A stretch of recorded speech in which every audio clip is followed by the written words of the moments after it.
for somebody who could do it, and I saw Stan on doing some clips on TV, and I said, "Wow, he's right here. This would be great." So I'm very thankful for him to come over. If you don't know, Stan is the owner of Go Geeks, which is right on the ice road over. Yep, and it's great. My husband just took us computer there and got it all fixed, and they did a great job. So, yeah, great. So I'm very excited to have this, but I think we want to make it very informal. Absolutely, yeah. Fun Yeah. and informative. So if you have questions, ask questions, and we can have a discussion about it.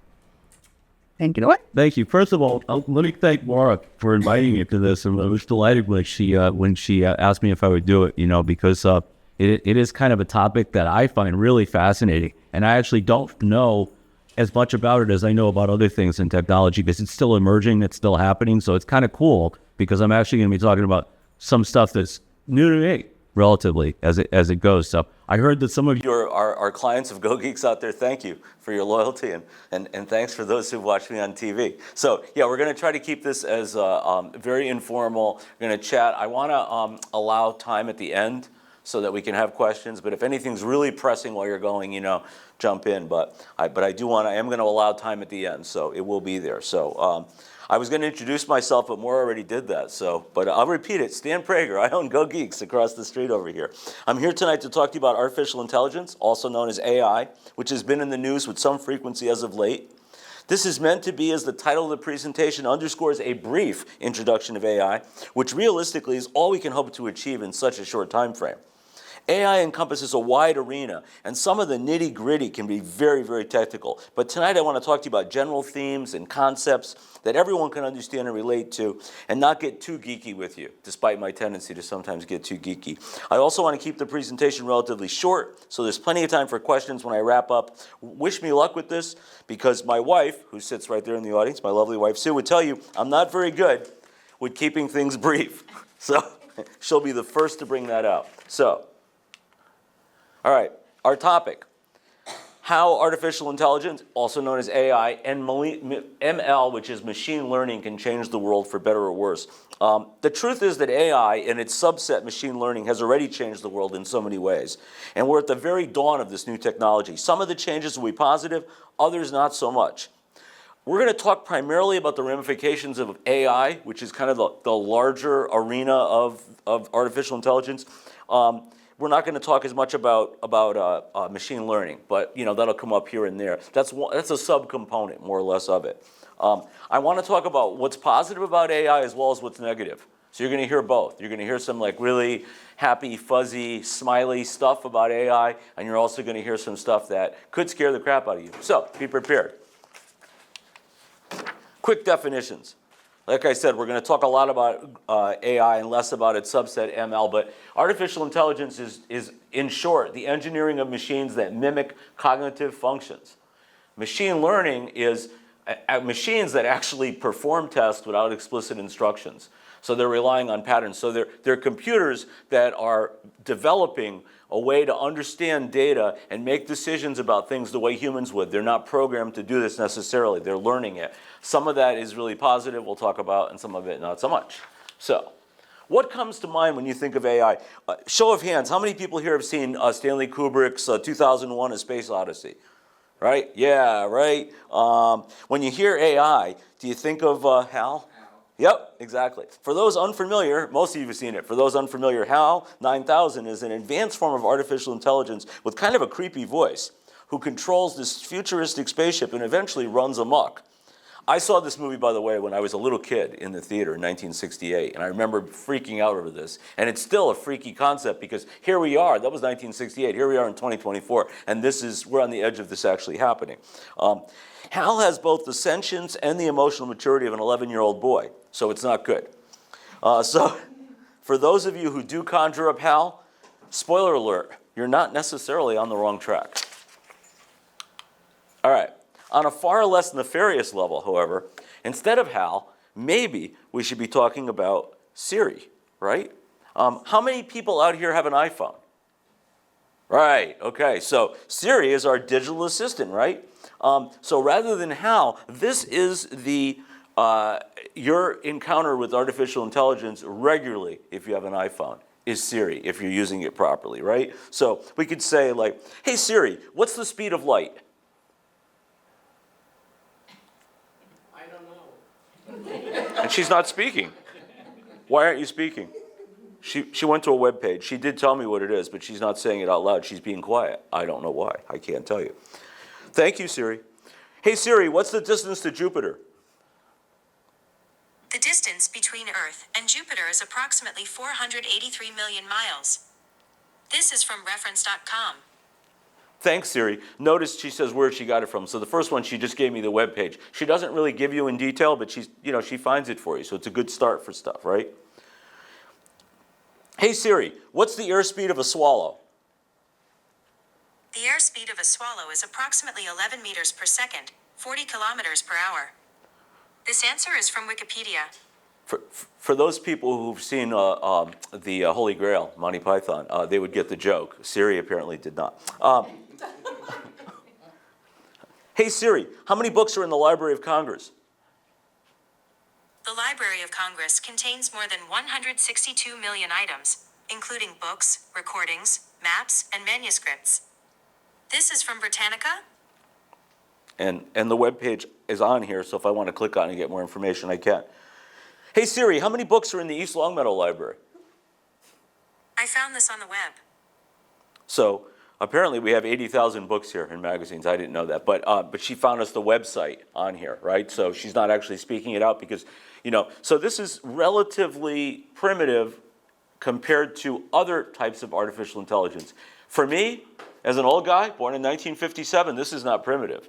This is, you can be older than me if you want, Bill. It's okay. All right. Hey Siri, navigate me to Go Geeks. Getting directions to GoGeek's computer rescue. She can't say it, but she can, she makes me go Geeks. So, so anyway, so that's kind of a cool thing. Starting route to GoGeek's computer rescue. Hey Siri, cancel navigation. Ending navigation. If she was Hal, she'd kick me off the ship. But fortunately, she's not Hal. So anyway, so it gives you a sense of, we don't think about often like where artificial intelligence exists in our life. Like we think of it as this like amorphous, something it's intangible. Where is it? How is it happening? There's an example. How many people here have the iPhone? A lot of you, right? So this is not new. And by the way, those who don't have an iPhone, you poor guys out there, there is such a thing as Google Assist for droids, for you droid users. All right. AI has become so commonplace, you're probably not aware of it in your everyday life. Maps and navigation, I just asked her to navigate me. I use that all the time. And, when I first started Go Geeks in 2001, a long time ago, I had that atlas of Western Massachusetts streets, driving around, trying to find people's houses, because I did all house calls when I first started. I didn't have a facility. And, with the dome light in the car, and no one in Western Mass, by the way, has a number on their house with a light on it. No one. It's just unheard of. You'd be thrown out of Western Mass if you did. It's illegal or something. So, I suffered with that. So, it was only in the later stages of doing house calls that I was able to use her for that. And it was wonderful. It really was. Not always 100%, but pretty close. Facial recognition. Those of you with a newer iPhone, you have facial recognition on it, so you don't have to enter your numbers. You can just hold it up, and she finds you. I have it programmed in here for my bank account and for everything. So, even if somebody takes my phone, unless they know a lot of information to get in there, they can't, because they can't do the facial recognition unless they steal my face. So, text editors are autocorrect. Those of you who text know how annoying that is. Somehow, autocorrect always wants to turn the thing you said into something obscene. I don't know why. And only when you're sending that text to someone you don't know. But that's the way it is. So you have to be really careful with autocorrect. I have it turned off on my phone because I have clients and I can't have that risk. Search and recommendation algorithms, whenever, and we all get kind of beat with this on a regular basis, right? Like if you look up something and then all of a sudden you begin to get every web page you go to, there's an ad or something trying to sell. If you look up canoe or something, you're going to see nothing but ads about canoes forever, which is really annoying if you're just doing this for like your grandkid or something when they're over there, and then you have no interest in canoeing. But for the next 6 months, you're going to get ads for canoeing. E-payments, most people today are using online banking. Those people who are not using online banking, I tell them to do it because despite the belief that somehow it's not safe, it's much safer to have online banking than not to have it, but we can talk about that more later.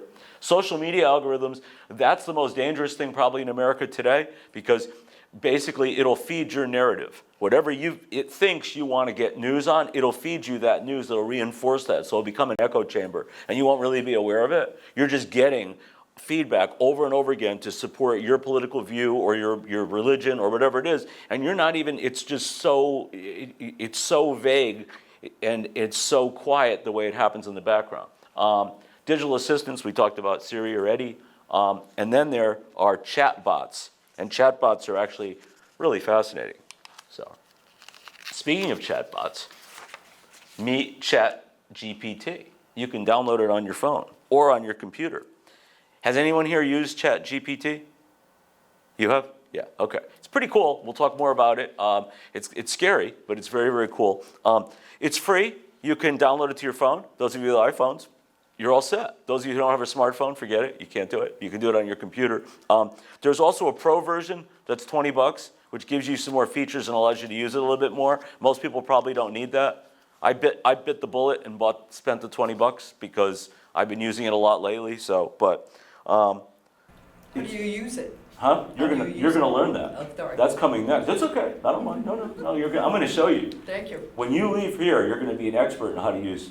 Okay. Okay. All right. Did you say, I'm sorry, did you say it was only on iPhones? No, it's also on Droids. Yeah. But I've just, so many people said they had iPhones. Yeah, it's on Droids, it's on iPhones, it's also on computers. The one on the computer is not as elegant to use, but the one on your phone is really easy to use. Like I said, it's a free app, and then if you really love it, you can pay $20 a month to have, if you use it all the time. It's probably not worth that for most people. So I tend to buy things. So what the heck is ChatGPT? We're gonna try it. We're gonna ask it to explain what it is. All right. So I'm gonna pull it up on my phone.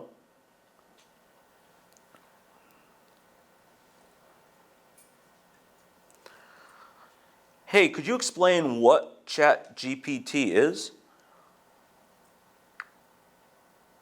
Sure. ChatGPT is an AI language model developed by OpenAI.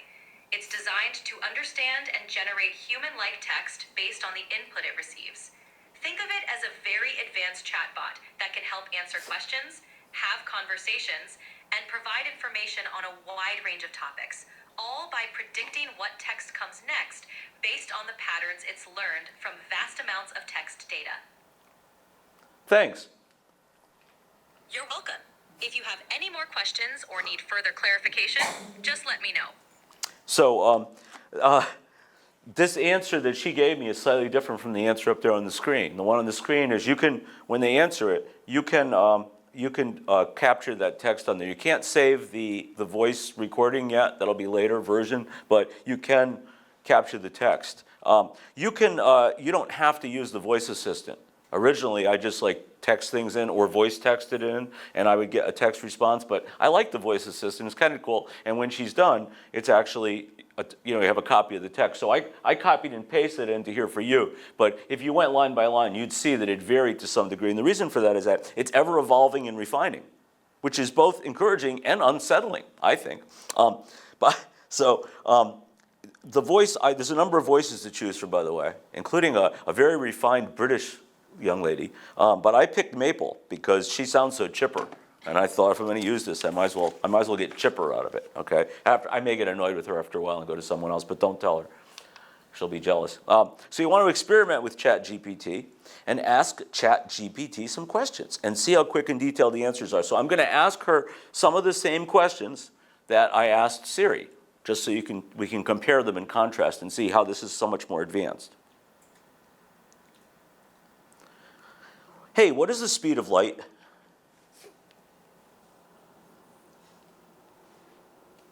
Hey, what is the speed of light?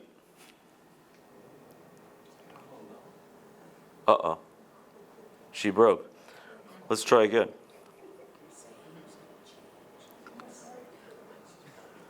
What is the speed of light? The speed of light in a vacuum is approximately 299 million kilometers per second, or about 186,282 miles per second. It's incredible. incredibly fast. Nothing in the universe travels faster than light in a vacuum. Hey, thanks. You're welcome. If you have any more questions, just let me know. What's the distance to Jupiter? The distance from Earth to Jupiter varies greatly, as both planets follow elliptical orbits around the Sun. On average, Jupiter is about 778 million kilometers, or 484 million miles away from Earth. However, this distance can range from about 590 million kilometers, about 365 million miles at their closest approach, to over 960 million kilometers, about 600 million miles, when they're on opposite sides of the Sun. Thanks.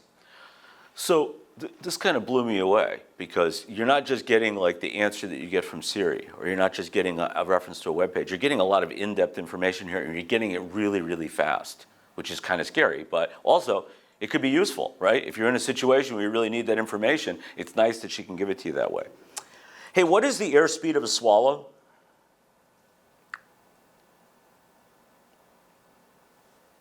The classic question.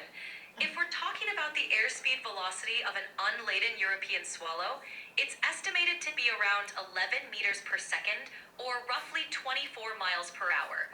Of course, if you're referring to an African or other types of swallows, that's a different matter altogether.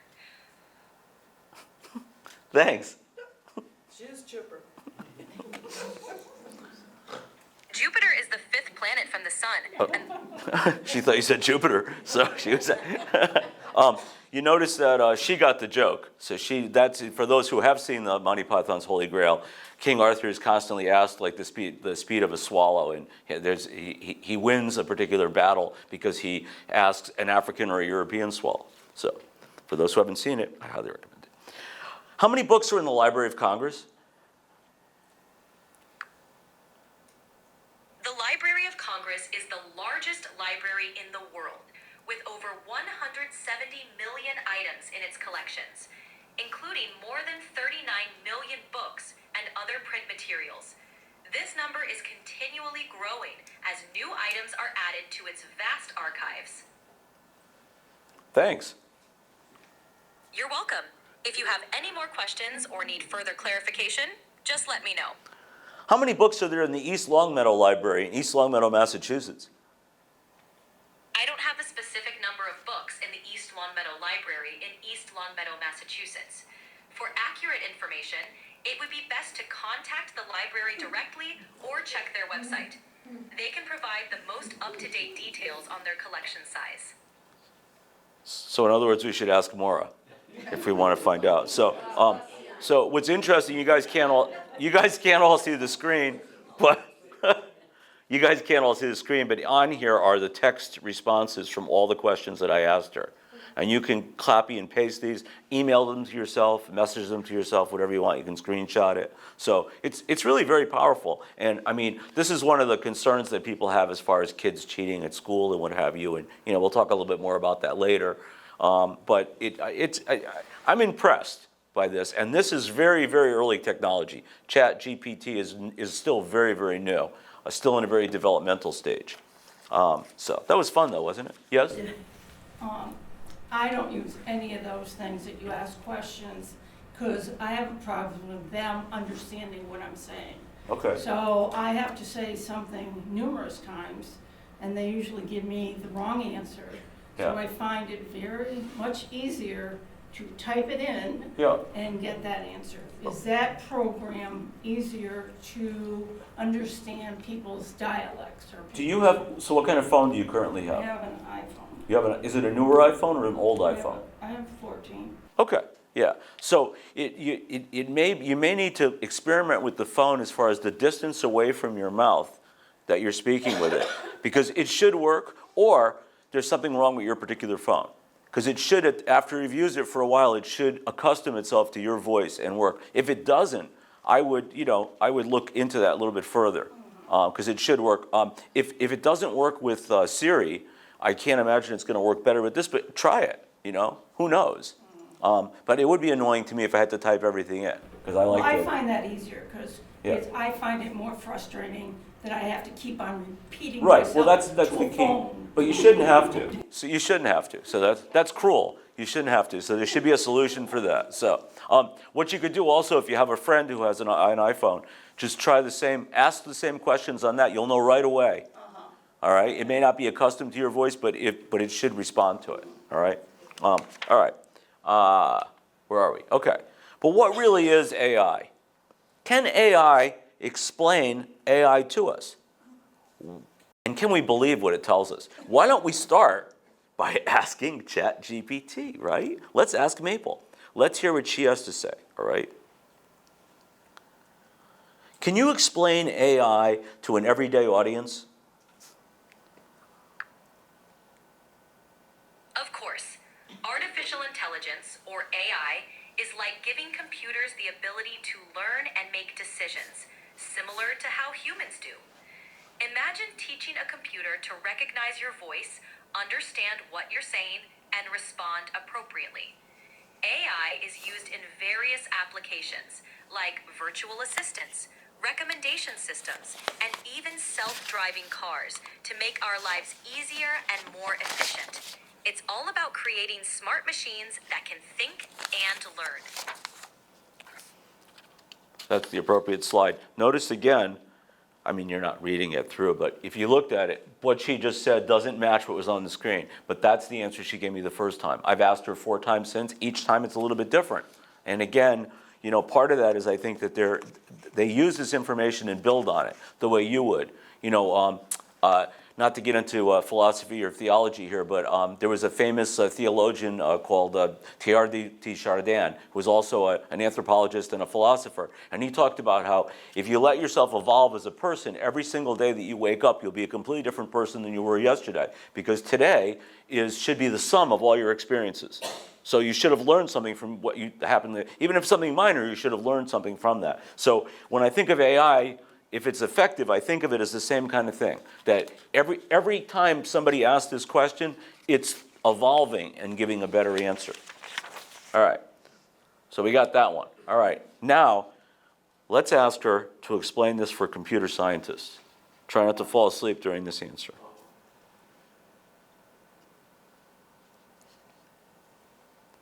Can you explain AI as if I was a computer scientist?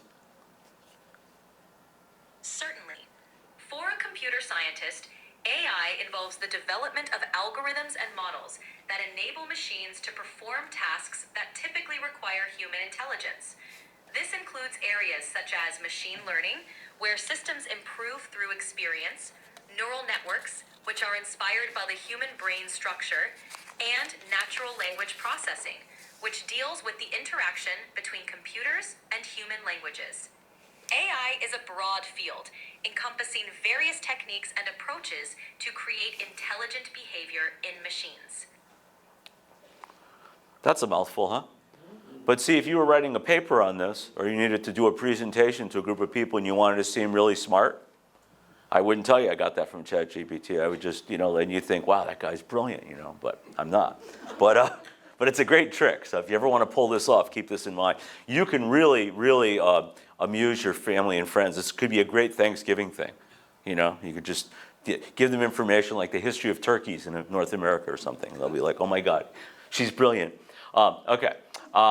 So show of hands, how many people here have watched Schitt's Creek, the show, and know who Moira Rose is? Okay, yes, all right. So for those who don't know, Moira has an unusual way of expressing herself. By the way, if you haven't seen this show, where have you been? This is like the funniest comedy it's ever been on, so put it on your list, watch it. It's great, Netflix. She has an unusual way of expressing herself. So just for fun, because I like to have fun with this kind of stuff, I asked ChatGPT to explain AI the way Moira Rose would. So let's ask her, see what she says. She doesn't do the voice as good, but you get a sense of it. Could you explain AI the way Moira Rose from Schitt's Creek would do it? Oh, darling, imagine, if you will, a most resplendent contrivance. A computer capable of performing tasks that would normally require human intelligence. This includes an array of dazzling feats, from interpreting languages to recognizing images and making decisions. Artificial intelligence is like having a personal assistant, but one that never tires and always with the most impeccable manners. Thank you. Anytime, darling. If you have more inquiries, don't hesitate to ask. So there are celebrity impersonating apps that you can buy that will mimic that voice. So you could actually have that with actually Moira Rose's voice, Catherine O'Hara, the actress. You could actually hear it. I did not bother buying the app for this particular presentation, but it gives you a sense of how powerful this stuff is, right? I mean, and look, this was in seconds. I just asked her. And you can ask her, for those of you who like Schitt's Creek and have watched the show, you can ask her to write a resignation letter the way Moira Rose would. It's hysterical, the stuff that you get. All right. Overall, it seems like AI really loves AI.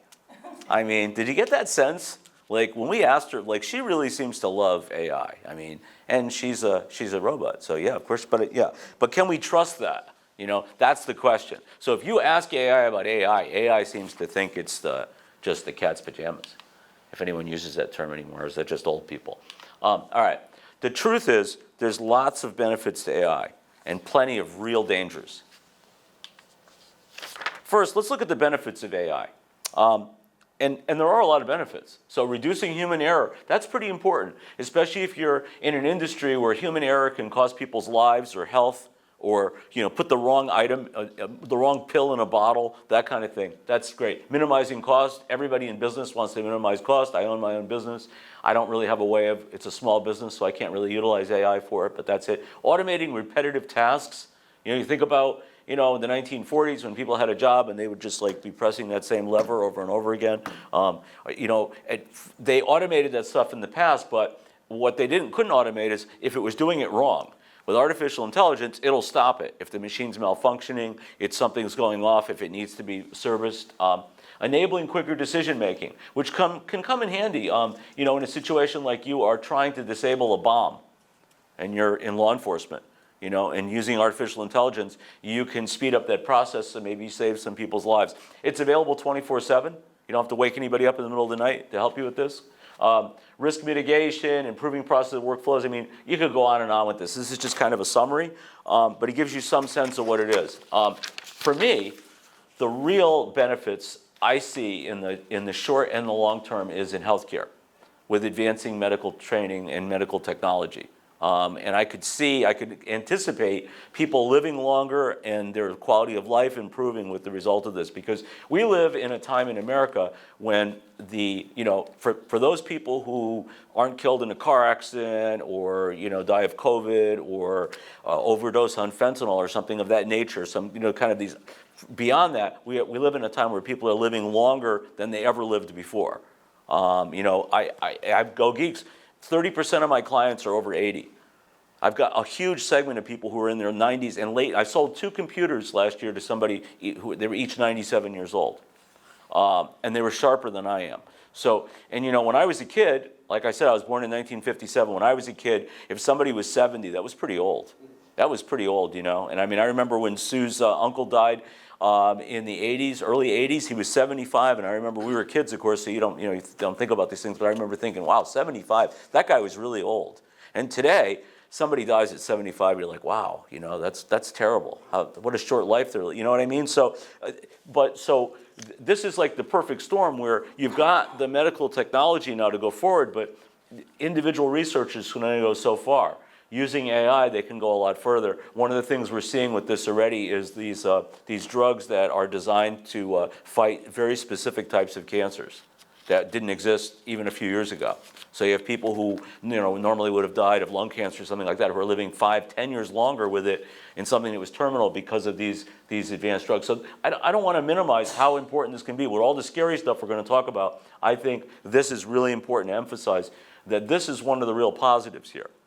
I think there's also probably some negatives in this as far as your privacy. You know, everyone talks about HIPAA, and we always talk about, we get these privacy statements in the mail, right, from everybody, and you have to sign them at the doctor's office, and they all basically just say that, we won't do anything with your private information unless somebody asks us for it. It's basically what it is if you read it carefully. It's more or less what it says. So, that's a problem. And I think artificial intelligence can certainly work. If criminals, we all talk about like hacks, right? Like Equifax, you lose all your personal information. Using AI could certainly exacerbate those kind of criminal activities. So, I don't want to spend too much time on that, but I want to talk about it. I do want to talk about some of the more obvious risks, because there are some really, really serious risks we talk about. Job displacement comes up a lot. Sometimes I think that might be exaggerated. But sometimes it's real. I mean, the fact is that, you go in and there's kiosks to order a cheeseburger, or there's self-checkout at the store. There's AI involved in that, The jury's still out on whether or not that's a good thing or a bad thing. I mean, in some ways, in some cases, it's actually allowing those people who are doing those kind of basic jobs to get promoted into better positions. In other cases, they might not be capable of those better positions and they're just being replaced. So, but that's part of it all. So that's something we talk about. Bias, yeah, I mean, if Maple tells me something on here, I might be more likely to believe it. Like I said, Maple really loves AI, right? You can just tell that. She's crazy about AI. It's the greatest thing. So, if she tells me that, I might not think further. I might believe that. And anything that she tells me, I might believe it. Privacy, we talked about that. Deep fakes, does anybody here know what a deep fake is? Yeah, so deep fakes are videos that exist, and I did a show on Western Mass News about this once because it's happened a few times, where they take somebody, like a prominent individual, it could be a politician, it could be an educator, it could be anybody, and they could create a video that has them saying things they never said.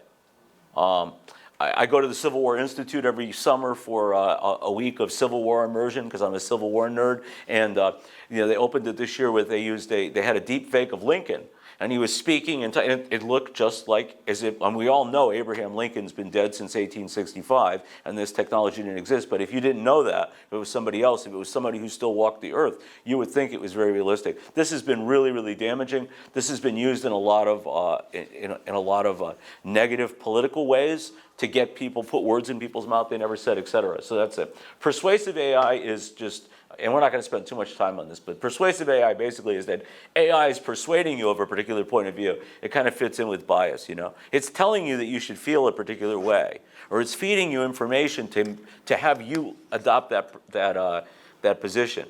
And again, we've seen a lot of this in social media, where it's just feeding you stuff that will, confirmation bias. You're going to say, oh yeah, see, that's exactly what I said yesterday. And you're not really getting an opportunity to find out any other information about this, and you really don't have the time because you're so inundated with data in 2024 that if you were interested in it, how much time would you spend to research it and find out, is this misinformation? Is it real? Is this something that Vladimir Putin wants us to know? We don't have the time in many cases, so we don't.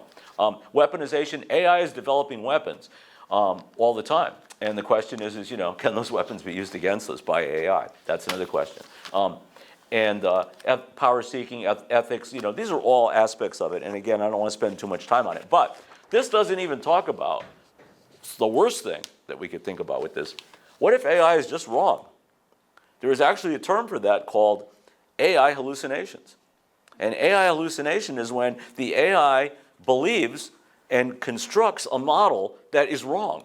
And it's very in-depth about it. So just like she told us, Maple told us all about the Library of Congress or the distance to Jupiter, what if she's completely wrong? We might use that information in such a way that could cause harm, or at least not work for the positive good, right? So they give you some of the reasons on the slide here: insufficient data training, incorrect assumptions, reasons why it happens, right? I don't really care why it happens. Honestly, I mean, I'm not a computer scientist, even though I own a computer company. I love the picture of the robot there, though, because that shows you right there. So, but hallucinating news bots can spread falsehoods that undermine mitigation experts. So, if artificial intelligence is looking at a current situation on the ground, let's say a hurricane or a tornado or mass flood, whatever it is, right? And it jumps to the wrong conclusion because it has the wrong data, or it builds a model, it can give you very, very detailed information that is simply wrong and that could cause great harm.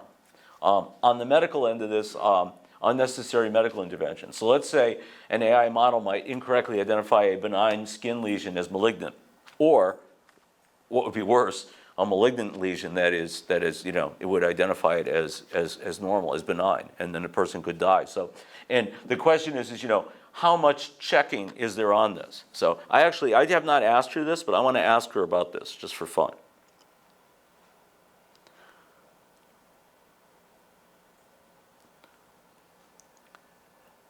Could you explain what AI hallucinations are? Certainly. AI hallucinations occur when an artificial intelligence system, like a language model, generates output that is unexpected, incorrect, or nonsensical. It's called a hallucination because the AI is producing information that isn't grounded in its training data or reality. Much like a human hallucination involves seeing or hearing things that aren't there. This can happen because the AI is trying to predict what comes next based on patterns, but it doesn't truly understand the meaning behind the words. Thanks. You're welcome. If you have any... So that's probably a better explanation that was up there. But again, it's, to me, it doesn't really matter how it happens as much as, what the ramifications of it are, right? So will AI make us a lot smarter or dumb us down? Will AI help kids learn stuff faster and more accurately than any other analog method ever could, or just help them cheat? And I don't want to spend too much time on this, but is anybody here in the education field? Any teachers here? Anybody who works at a library? Yeah, so this is a big concern, of course. And so it started off years ago when people first got computers back in the 90s. And so people were worried about, so it's great, you could get all this information on here, but could you also just copy that and put it into a paper that you submit, right? So they have, I got a master's degree a few years ago because I was bored, so I went back and did that. But when you submit a paper, they feed it through this plagiarism checker. Thank you. My brain does see the synapses. I don't have artificial intelligence. Mine is limited. They check it through it has to go through a plagiarism checker, which now uses AI in order to identify. And what it'll do is find out, was this quote lifted from somewhere else? Is this original work? Whatever. Sometimes it's wrong, but most of the time it's pretty good, right?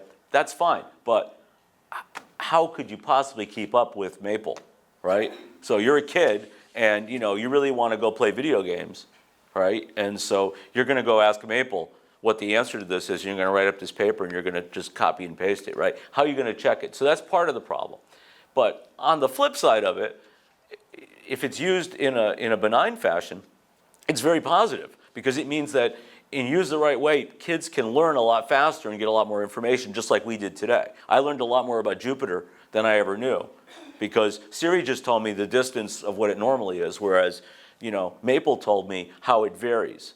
Right, so this is. I think it's so. There's pros and cons. It's like everything else in life. There's a philosophical and theological and just a moral ground that you have to view everything. So in the end, it's all about weighing pros and cons. And I'm not going to go into detail with this, but we've talked about some of this already. On the plus side, we've got the increased efficiency and productivity, data analysis and insights, personalized experience, medical advancements. And by the way, before I get into this, I remember when I first used a computer at work, and I had a 386, which is a really old computer, and we had a spreadsheet, and we used it for inventory at this furniture company, and you would enter the stuff that came in new from the container, the stuff that was sold, and the stuff that you currently had in stock, and then you'd hit calc, and it would take 40 minutes for that to occur, and if you accidentally hit calc, it was a disaster because you couldn't do anything else. But I'd go out to lunch and come back and still be calcing. Now, of course, that kind of processing takes place in a nanosecond with an Excel spreadsheet, right? You just hit and there it is, right? It's faster than you could possibly process it. Well, AI is going to make it go even faster. And hopefully, if it's used correctly, the data is going to be more accurate because AI has the ability to check its work, something Excel doesn't have. So, if you put the wrong data in, Excel doesn't know it.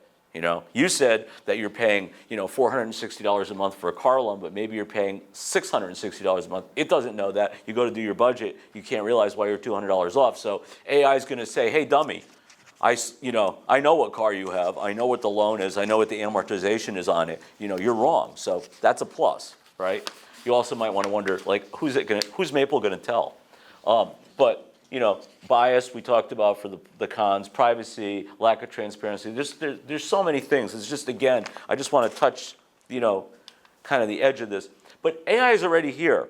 So you got to learn about it, whether you want to or not. I mean, I'm hoping that everybody who walks away from this little presentation tonight, if nothing else, just looks up AI and gets some more information on it, because there's a lot to think about here, and you don't need to be a computer scientist and understand all the stuff that Maple explained in that second slide about that. But you want to understand how this works and what it means.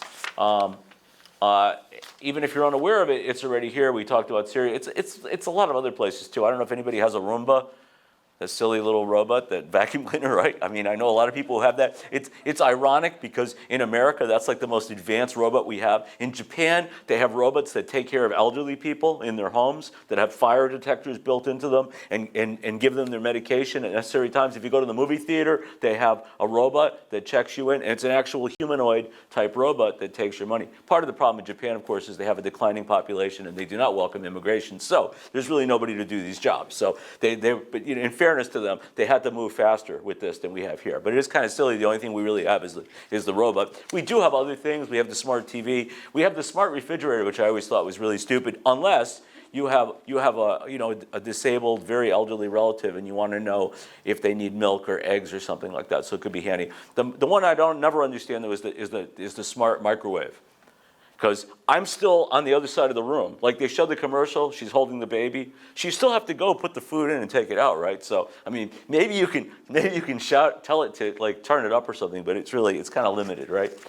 Banking, this is big today. I just got a notice from Bank of America that if I deposit checks at the bank, I'm only allowed so many per month or I'm going to get charged.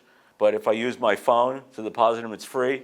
If I deposit cash, there's a penalty for depositing cash over a certain amount of money. So everything is geared towards them being able to streamline this. And this is one of the reasons, by the way, does anybody ever go in a bank branch here still? Yeah, I almost never do. When I do, I always end up behind somebody who can't do these things on the ATM or on their phone. So they're there, and so it takes them 15 minutes to do this process, and I become really, kind of annoyed by it. But the fact is that they want you to not have to go in the bank if you can. So you can really show them and not, but anyway. So this is all exists in our life. So you must learn about it. There's no simple guide.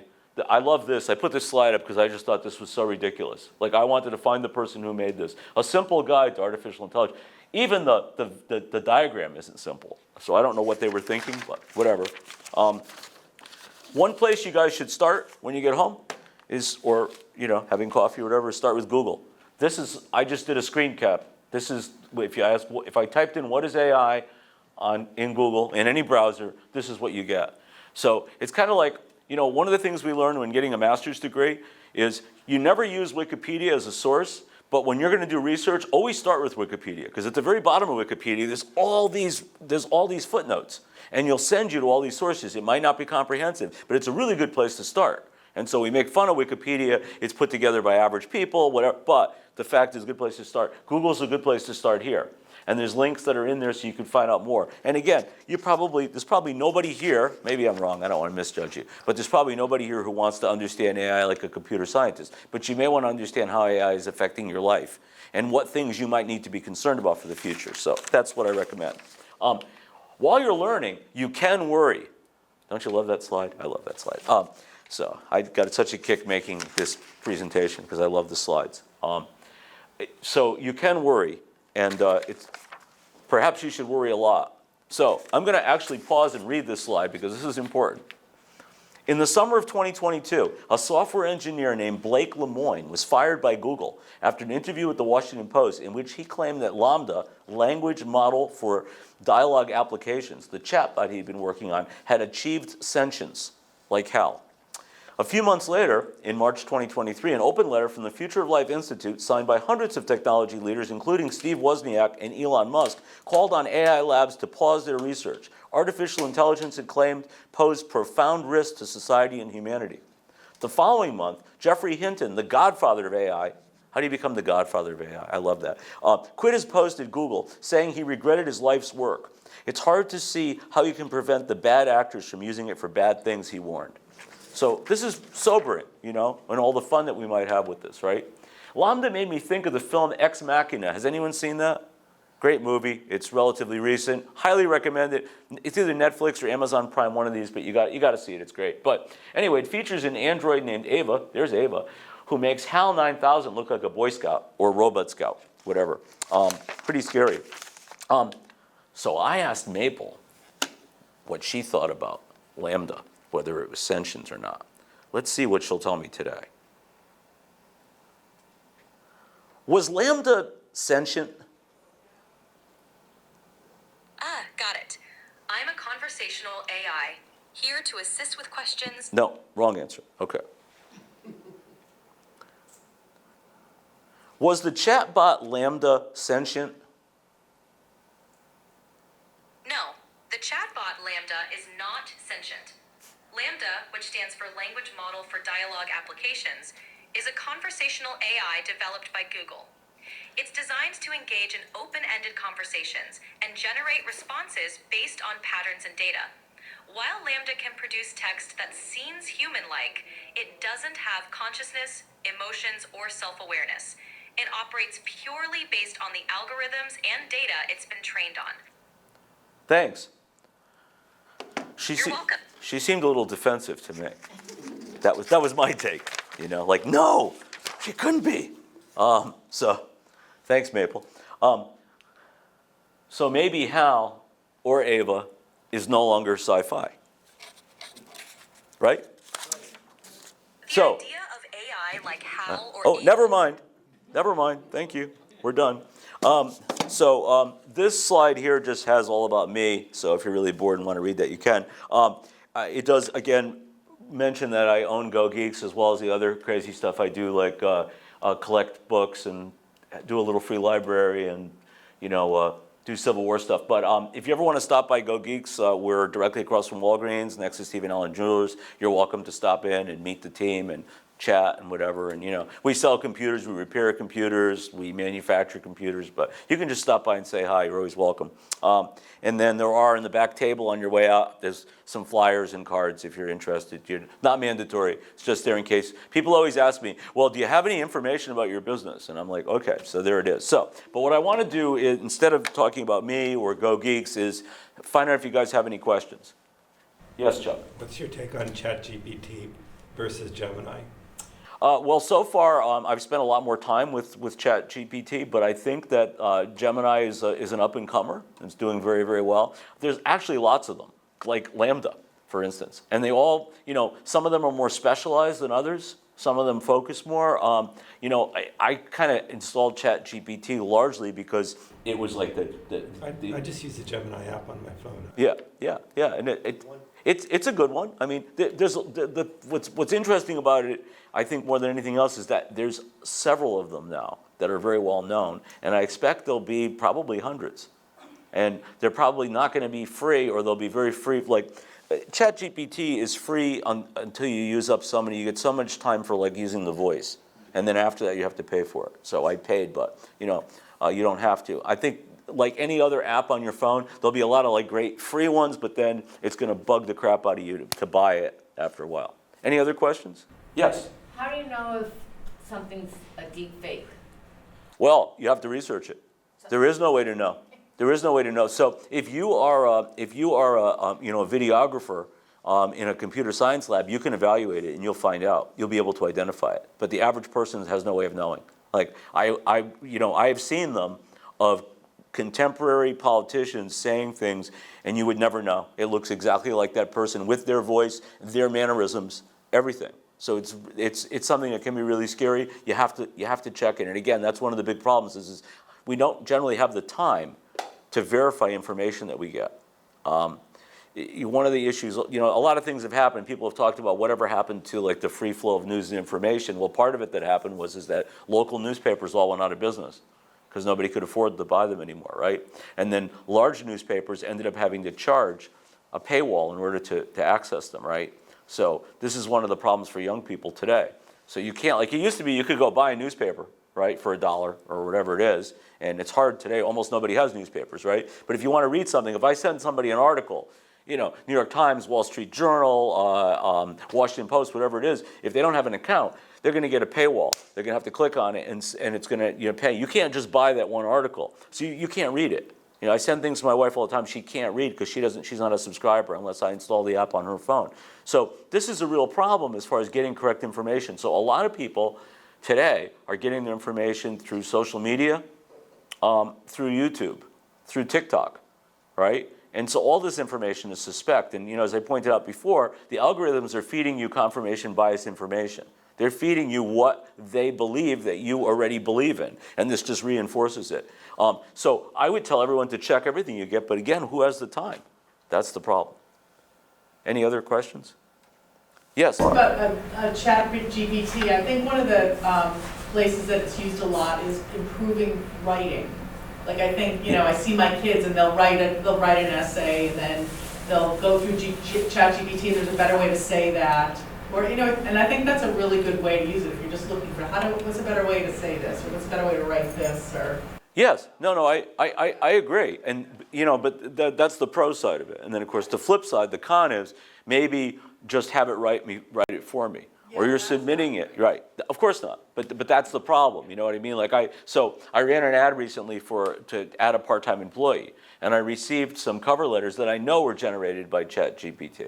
You know, I could tell the way it was, and you know, it was geared towards it. It was all the same language. I mean, there's a lot of this boilerplate stuff you can just copy off the internet and use as a cover letter, but you can just tell. And so, yeah, it's a real positive to be able to polish it. I love the fact that, so I write, I have a book blog, and so I write, and I love to be able to use the editor in Word, and it'll go through and it'll identify, you know, grammatical potential errors. Sometimes I want to say it that way, but that it lets me know that this isn't conform. It'll find spelling errors. It'll find, I'll use a proper name, it'll say that's not in the dictionary.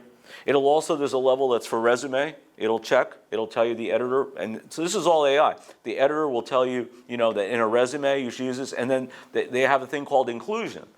So, you know, if you're using a term that might today be considered pejorative, you know, it's gonna alert you to that and say maybe you should use a different word. Now, if you're writing a letter about, you know, the antebellum era in the Civil War, you might use a pejorative term such as that deliberately, but it's letting you know that, you know, in normal writing you wouldn't want to do that. So, you know, that's AI, and that's really powerful, and I love that, and I always use it. And then, of course, you know, you make your own decisions. Sometimes I want to phrase something the way that I want to phrase it. It'll say, you know, one of the things that they do in writing, formal writing, is they always, you know, criticize you using the passive voice. You can't submit things with a passive voice. Well, sometimes for readability, the passive voice is better. So I'll choose to use the passive voice deliberately. But it'll alert me that if I was submitting this to a scholarly journal, they'd send it back to me and say, you're using the passive voice. You should know better, kid.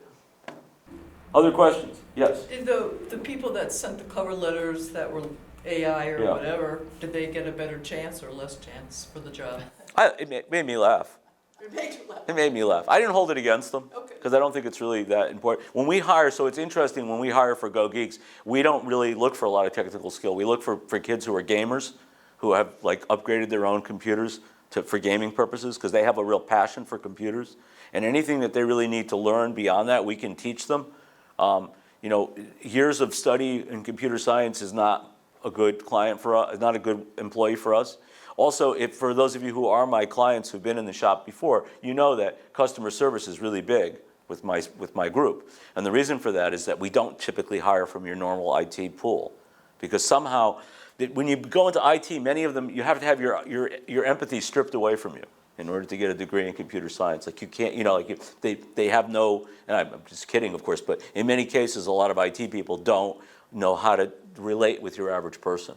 And so it's like when you call a helpline, and you're speaking to someone, they might have an impenetrable accent, but even if they're not really sympathetic to your situation. You know, they're just telling you in an emotionless way. We try to do the opposite. You know, if you go into my shop, we'll be like, geez, I'm really sorry that you let yourself get hacked, and you let a criminal remote into your computer. We're going to do a virus clean. We're going to recommend, so we're going to show some empathy for you. We're not just going to say name.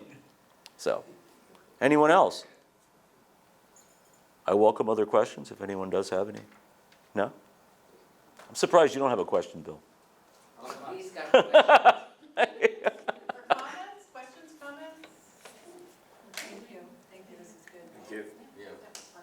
Okay, well, good. Well, thank you for coming. I appreciate it.